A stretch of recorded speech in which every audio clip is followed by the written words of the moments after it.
My project is titled Predicting Stimulus Class from Neural Spike Data. Now, the basic principles that this project is built on are the principles of neural coding.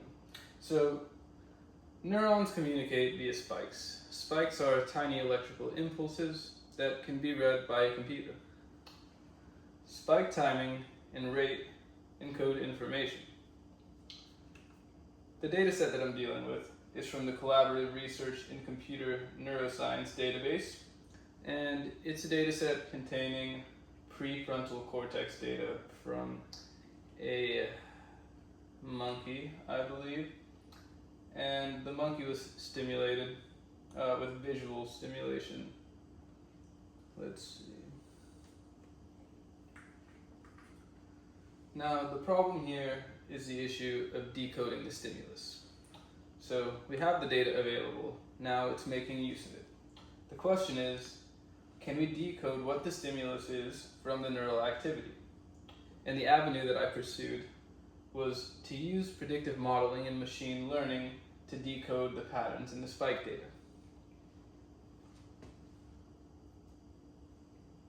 My hypothesis was that stimulus type can be predicted with more accuracy than a chance prediction utilizing spike data. And this image here is of a home brain-computer interface that's commercially available, and those are some spike trains passing along on the laptop screen.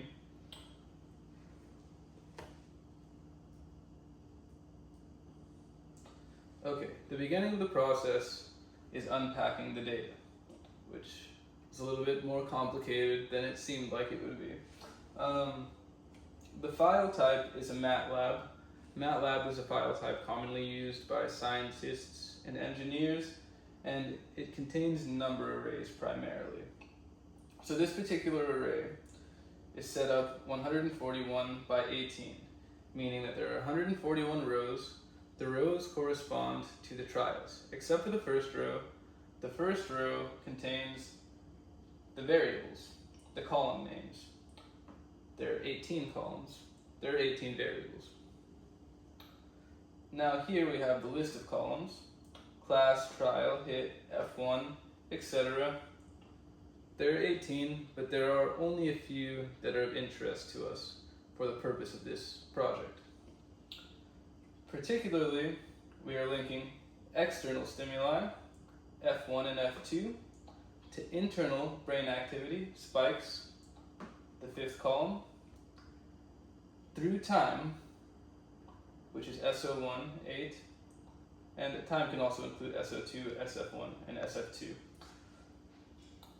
Now, and the information that we get when we track the external stimuli, the consequences, and the internal stimuli across time is, ideally, we get a label, the class, the type of stimuli. Now this is just some example data unpacked right here. Example trial 1, its class label was 14. SO1 time is the start time of the stimulus, meaning that the neurons began spiking at 3,274.7 milliseconds into the recording. And the spike object class numpy in the array, that's just the data type. And the spike shape, 1,9, is a little bit more interesting. This means that there were 9 neurons being stimulated and monitored during the procedure. Okay, now we continue unpacking the data. So here we have the fully unpacked data for that one specific trial, which was the first trial in the series of trials for that data set. There were thousands of MATLAB files included in that data set, and my artificial intelligence model was trained on those thousands of files. So here we have the exact neuron stimulation for trial 2. Low stimulation, around 0 to 10 spikes. High stimulation, 100 plus spikes. And the actual machine learning input that we use is we take each of these numbers, and we put them in a sequence here, and that is what the algorithm is able to learn from. Okay, now the machine learning. There wouldn't be time to go into detail about how every line of code functions, so we're just going to hit a few key points. The main body of code for the machine learning program was generated by the latest model of ChatGPT. All data was converted into numerical values, like the one that we just showed previously, this right here. Then the data was split into training and testing data, so that the final test would be run on data that was new to the model. Because of course, if the model was already trained on the exact data, then it wouldn't be much of a test, would it? So we used the random forest classifier because it has the ability to track nonlinear patterns.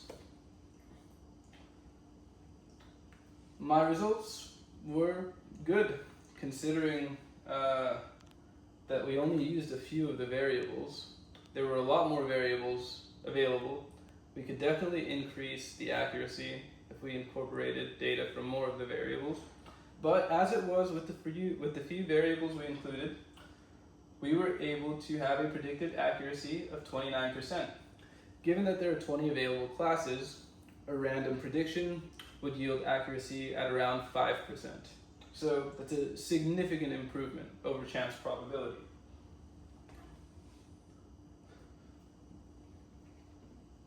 Okay, now let's break this table down a little bit. So here we have our precision. The higher the precision, the fewer false positives we get. So these at 0.46 didn't have quite so many false positives. These at 0.19 probably had quite a few. The recall is the opposite. The recall is the amount of times that there was a positive, but it was missed. So we should have flagged it, but we didn't flag anything. The F1 score is a combination of the two, the precision and the recall. And the support is the number of true samples in the class in total. So you can see they don't all have the same amount.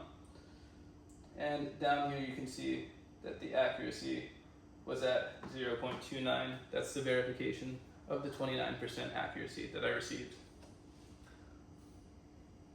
Okay, now I have my confusion matrix, which I found particularly interesting.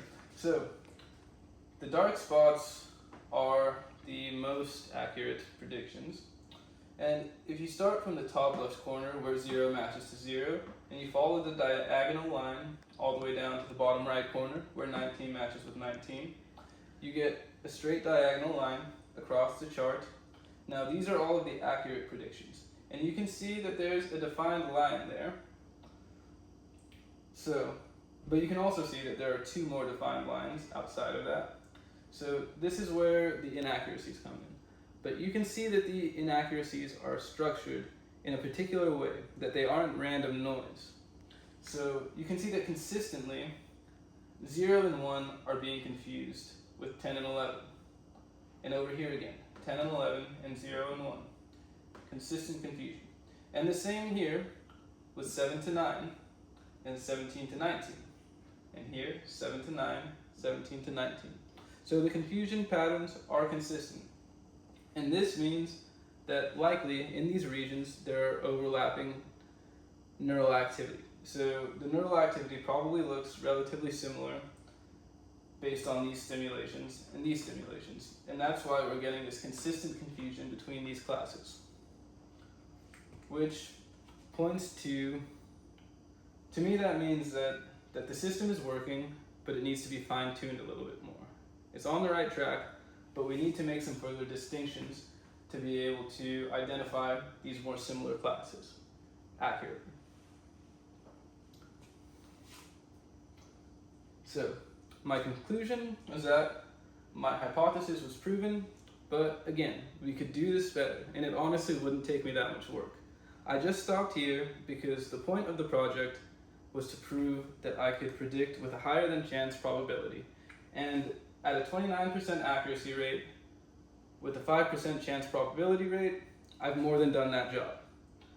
But I really didn't need to stop there, and it wouldn't have taken me more than an hour to probably increase it to 50% accuracy, and potentially even more than that. So I think there's really something to this, and I'm sure there are a lot of companies already working on predictive modeling in this way.